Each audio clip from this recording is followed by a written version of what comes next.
So it is officially 2012, and we are now fighting snakes that are basically coloured the same as a bag of Skittles. The Ninja, however, got a massive upgrade this time round, ditching the 1990s Ninja hood for what is now known as the ZX hood and acquiring some new shoulder armour. It's just a brilliant upgrade all round. You love to see when Ninjago innovates, and every single character definitely got a more unique print this time round, so we got a lot to look at today. And starting off with the Red Ninja Kai, like every single video so far, we're seeing him in one of his most iconic outfits. And I gotta say, the print in itself is just immaculate, and all the colours just complement themselves extremely well. But if I did have to nitpick, I would probably comment on the fact that the leg printing is just a bit too high up for my standards. It should probably be more in line with Zane's leg printing, and it just makes his legs look bare at times, which is not fun, but overall I still really like the print. This is definitely also the minifigure that complements the Sword of Fire the most. I just love how it looks with him, and it just makes a great opportunity for many poses. But I just gotta say, for an overall, this is definitely one of my favourite Kai minifigures out there, and one that I always find myself going back to if I'm looking at Kais. And next up is Jay, and if you can't tell already, this is definitely the minifigure that a lot of future designs are based off of. I gotta say that the design itself is fantastic and the colours are just brilliant. Everything about it just complements each other, and you can tell the designers really enjoyed this design and know how popular it is because it gets reimagined twice. But I gotta say, this figure is genuinely one I don't have any complaints for. I definitely think if people have issues with it, it just comes down to personal preference. But overall, it's definitely one of the best ones you can get. And again, when it comes to the golden weapon, the nunchucks of lightning, the ZX minifigure definitely complements it most again.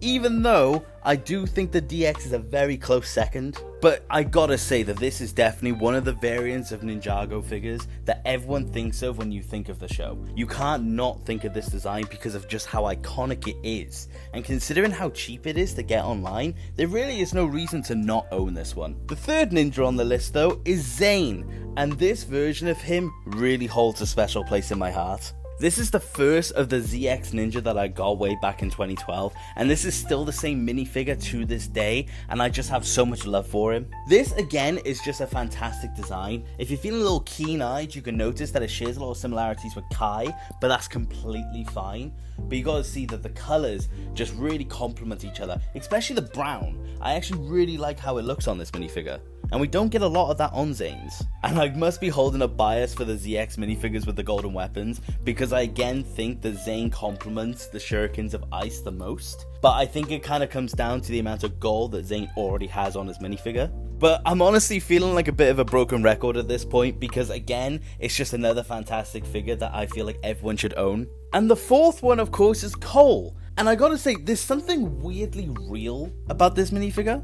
Like, the print and the design of this figure is just fantastic, but you can see all the clips and all the harnesses on the minifigure, and it just gives him that real look, but it just looks fantastic. And similar to Jay, you can really see how this Cole kind of becomes a template for all future designs. I feel like all the ZX minifigures are the template for a lot of minifigures, but you can see why. But again, Cole is just the minifigure that looks the best with the Scythe of Quakes, and there's nothing wrong with that. Considering how armoured this minifigure is, going with the largest of the golden weapons, there's just something so striking about it. But number 5 is Lloyd, and this is his first canon Green Ninja outfit.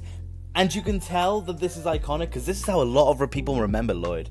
The print itself is just simple, but it's fantastic. It's all he needed for his first outing, similar to the Ninja's first suits. You can tell that this suit is iconic, considering the fact that it even made its way into the Lego movie of all things, and considering how well that movie did, it was just something so big for Ninjago and paved the way for the movie. One thing as well is that you can unofficially make a full young Lloyd now that his young hairpiece was released in 2021. And again, this is just another fantastic variant to own, and I recommend it for anyone who's making their own collection. I honestly cannot sing the praises of Lloyd ZX enough. It's just a fantastic minifigure that I've owned for years and will love for many years to come. But Nia finally got herself a new minifigure this wave as well, and this is her first version of her alias Samurai X. And unfortunately, I've got to say that while I personally love this minifigure, I do think, objectively speaking, it's got a couple of issues.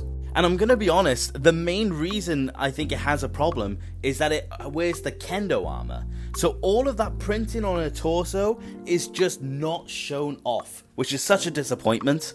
The main reason why I believe that they gave her the armor is because that the printing itself is just an armored version of her first print. And considering that in the first season of the show, the mysterious Samurai X, there was the whole idea of who is she or he, and I think they just didn't want to give it away too fast. So they made a way to cover it up so there was a bit more mystery to it. I still just think it's fantastic though, and the head prints as well are just fantastic. She had a dual-sided head, one neutral face, which I think is a slightly altered version of her first one, and an angry face, which is just a fantastic look. But in 2016, they released a new minifigure of Nia, a non-canon Samurai X, and that version came with a fully accurate Season 1 head that you could add on now, and it's just a fantastic look to have on the ZX armor. I definitely think that this minifigure does have its ups and downs, but I would be a fool to not recommend this minifigure, because I still think it's fantastic regardless. Definitely pick yourself up one.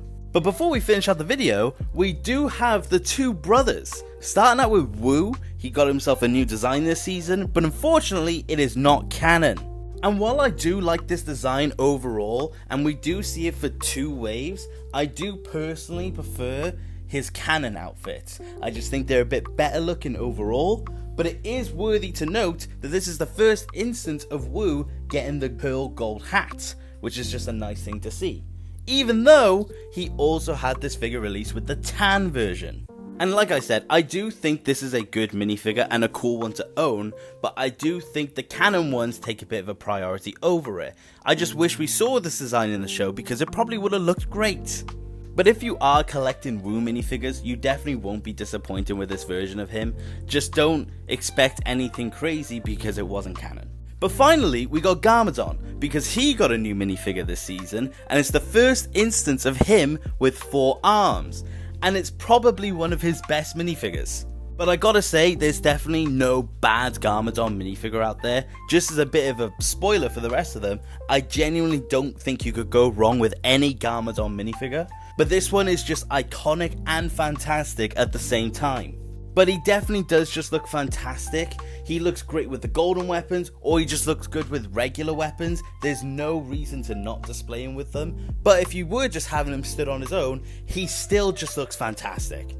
And again, there's not much to the print. He actually doesn't even have any sorts of back printing, but the little that we do have is just a better version of his original one. We finally got the leg printing, and we just got a better torso piece. And the grill-esque 4-arm piece that we get is also just fantastic. I just don't think there's a problem with the print. But definitely for an overall, this is just a fantastic minifigure and just one of a line of great variants of Garmadon, and there's no reason to not own him. But to finish things off, I gotta say, this is just the start of many great lines of Ninjago minifigures that are out there, and all the minifigures in this video, I can't recommend any more because all of them are just fantastic and you'll love owning them. And I know I already gave my recommendations, but whether you're collecting all the suits or you just want a line of suits, I just recommend every single one of them. It's just fantastic. But as a fair warning, I will say that while most of these minifigures are relatively cheap in the grand scheme of things, the Lloyd is a little higher than most, purely down to the fact it's ZX Lloyd, but he is well worth the price in my opinion. But like I said, this is just one of many fantastic lines that Ninjago came out with. It's just constant 10 out of 10s at the minute, and we're not stopping yet. Okay, bye!